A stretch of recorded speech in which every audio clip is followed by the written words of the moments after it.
Hey guys, it's Emily and welcome back to the second installment of Storytime with Emily, where I read you awkward stories that I've written. Okay, today I thought we'd do a little bit of Spanish class and read Pedro the Perro by Emily Paton. Yes, that is a dog, and I attempt to do Spanish. This should be an adventure.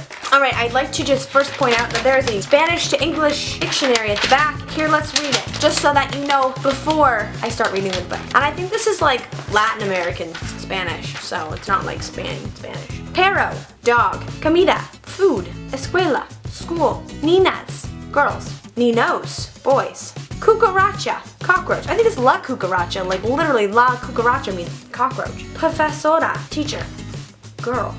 Gracias means thank you. Okay, let's get into this. Let's just go for it. One day, Pedro the Perro was scavenging for comida, food. Pedro lived in Mexico, where comida, food, is scarce. As Pedro was searching, he heard a strange but beautiful sound coming from the escuela, school. The ninas, girls, and ninos, boys, were singing La Cucaracha, the cockroach. Some sang it high, some sang it low, and some sang it in the middle. But when the profesora, a girl teacher, put it all together, it sounded like all the angels in heaven decided to get together and sing for the world. That's what La Cucaracha sounds like, apparently. Pedro swayed to the beautiful beat. Can a dog really sway to a beat, though? Like, La Cucaracha, La Cucaracha. Then the bell rang and scared Pedro so much that he ran behind the dumpster. All the ninas, girls, and ninos, boys, came running out of the front door. Maria was the smallest kid in the escuela, school. In the rush, Maria's backpack became unzipped and her lucky cucaracha shell, that's a cockroach, fell out and rolled under the same dumpster that Pedro was hiding behind. He picked it up in his mouth and ran to find the owner. Maria saw Pedro with her cucaracha shell, cockroach shell. She bent down to say thank you. Gracias, Maria cried out in joy. Let me guess, your name is Pedro. Let me just say that this is a step up from the last story because there are quotations in this one. Pedro nodded with happiness in his heart. No one had ever guessed his name. How does the dog know what its name is though? This is a smart dog. After that day, as soon as escuela, school, was over, Pedro and Maria would meet and play till supper. Then one sunny Saturday, Pedro and Maria decided to go into the forest to look for berries. They skipped along together.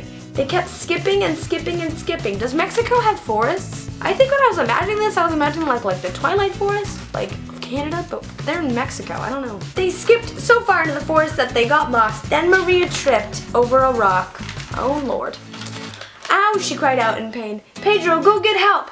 Pedro started to run as fast as he could. Isn't he I feel like he's a chihuahua. He's very small. He's not like a big dog. He can't run very fast. Then Maria screamed louder, so loud that Pedro turned around automatically. There, stalking toward Maria was a big fat cougar. Nice. Pedro pounced. I think I was supposed to say pounced. With all his might on the cougar, it yelped in pain and ran off into the bush. You go, you little, Chihuahua. Pedro and Maria made their way back to Maria's house. Maria and her family adopted Pedro and they all lived happily ever after. Nice. I don't know if I got a grade on this one. I feel like I didn't get a grade because there's no grade on it. That makes me sad. That was like an A+ story. That was 4 pages long. Pedro the Perro. Okay, I'm glad that is over. Thank you guys so much for watching. Make sure to give this video a big thumbs up and let me know in the comment section below if you think that there are forests where cougars live in Mexico.